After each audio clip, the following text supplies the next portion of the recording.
Good evening and welcome back to 31 Horror Nights. It's October 27th and tonight's movie is I'm Thinking of Ending Things. I really hate the fact that putting the title of this movie in my video title is going to make my video look like clickbait. Anyway, this is a surrealist psychological thriller from 2020 that has one of those structures where it's like the first act tells one story, the second act tells a seemingly unrelated story, and then the third act they come together.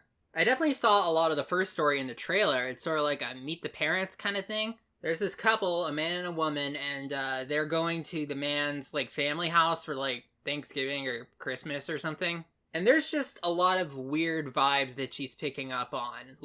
Stuff just doesn't feel right. The parents don't really act right. I don't really know much about the second story. It involves a custodian or something. I'm going in very blind. This could go in any number of different directions. I'm going to give it a watch. I'm Thinking of Ending Things felt very art house to me. And I generally don't care for art house or experimental movies. To the point where I probably should just stop putting them on the list of movies to watch every year. Because I never really warm up to them. But all the same, this I think was one of the better examples of a surrealist art house type of thriller. There are certainly a lot of good things in this movie, but overall I wasn't a fan, so I'm gonna give it a 5 out of 10. And sort of like Beau's Afraid, it kind of still had me until the very end. One thing I will say about this movie is that it looks great. The cinematography, the sets, it's all wonderful. Also, for some reason, they put it in 4:3 aspect ratio. I'm not really sure what that added, but it was there.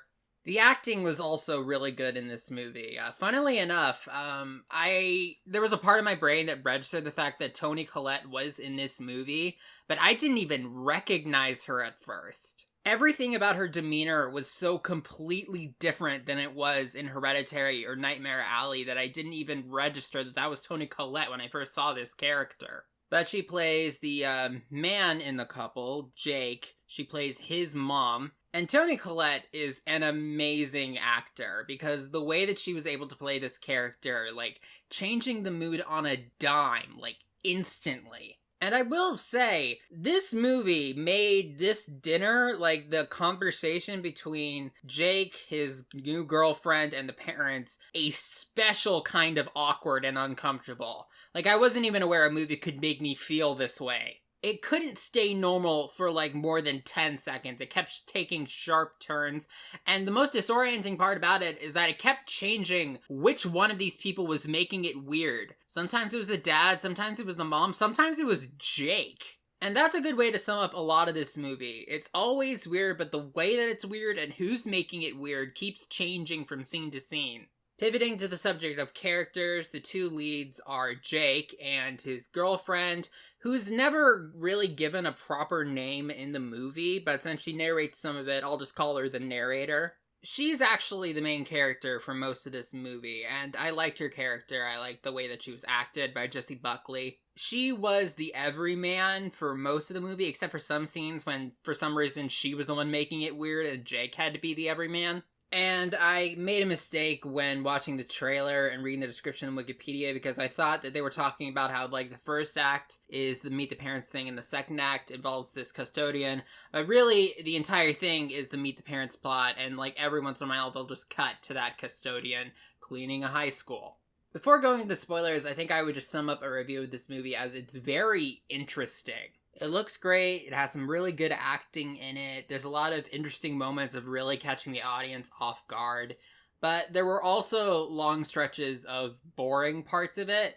There was 2 very, very long sequences of just Jake and his girlfriend in a car talking to each other. And while it certainly wasn't boring the whole time, there were engaging parts to it, the whole thing, it felt like it just went on for too long. And I didn't really care for the ending for this movie. And to really talk about why, we're going to talk about spoilers. The dinner with the parents thing is obviously extremely awkward and uncomfortable, but things don't start feeling like there's something really weird and wrong going on until all of a sudden the parents get drastically older. And the strangest thing is that the narrator seems to, like, know that something weird is happening, but she doesn't seem to react in any way that makes sense for, oh my gosh, how did they suddenly age 40 years in, like, 1 second? And as long as they're in the house, that keeps happening. They get older, they get younger. There's a point where I think the mom dies. And at that point, the younger dad comes in, and he doesn't even acknowledge it. It's sort of like that magic realism thing where weird stuff is happening, but nobody feels the need to acknowledge it. And things don't get any clearer when they leave the house. There's that really, really, really long sequence of them in the car. And then I started to notice things like they keep changing the girlfriend's name. She started out as Lucy, and then it was like Louisa, and then it was Amy. What she studies keeps changing. Her hobbies keep changing. The story of how they met keeps changing. The only thing that was clear to me is that there's some sort of, like, wrinkle or twist in time going on, at least in this area. And since they did kind of look alike, I was able to put together that the janitor we kept cutting to is a much older version of Jake. And I looked up, I guess, plot summaries and interpretations of this movie. And one thing that I wasn't really able to put together while watching this movie myself is that the girlfriend, the narrator, she's not real. She is basically an amalgamation of every shot towards getting a partner that Jake took or didn't take. That's why her name and traits keep changing. I was able to put together that this whole thing was Jake in his old age looking back on his life in a very abstract, disjointed way. And it reminded me a lot of the movie Millennium Actress by Satoshi Kon. Except that movie from the beginning was upfront about the fact that this is interviewing an actress about her life story. And in this movie, it starts out feeling like a Meet the Parents thing and you sort of have to figure this out on your own. I like the former approach a lot better because it allows you more time to appreciate the style of storytelling. Anyway, just like Beau is Afraid, I can tell you the exact moment this movie lost me, and it's not nearly as bad as a penis monster in the attic, but it was the point where both Jake and the narrator, like, see each other in a hall, and then two, like, slimmer, younger versions of them walk in front of them, and then they have an actual, like, fully choreographed dance number, like ballet, that goes on for, like, 5 minutes. And I'm fairly certain that that's something they made up for the movie because this was adapted from a book, and I can't imagine a book describing such an elaborate and choreographed dance number. Anyway, the movie ends with the janitor, like, dying. I'm pretty sure, if, like, at the beginning, the title, I'm Thinking of Ending Things, it was alluded to be referring to what the narrator was thinking about her relationship with Jake. But by the end of the movie, it becomes clear that I'm Thinking of Ending Things has a much darker interpretation.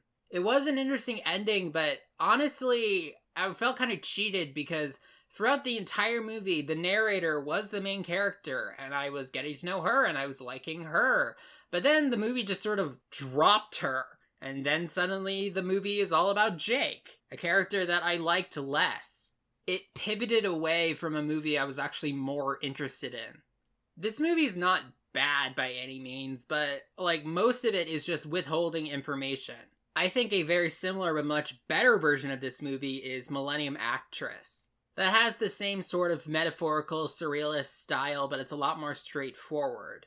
And I think at this point I should just stop adding art house movies to the list for horror nights. And I even have one more to watch this year, but we'll cross that bridge when we get to it. In the meantime, thank you for listening. I'll see you tomorrow.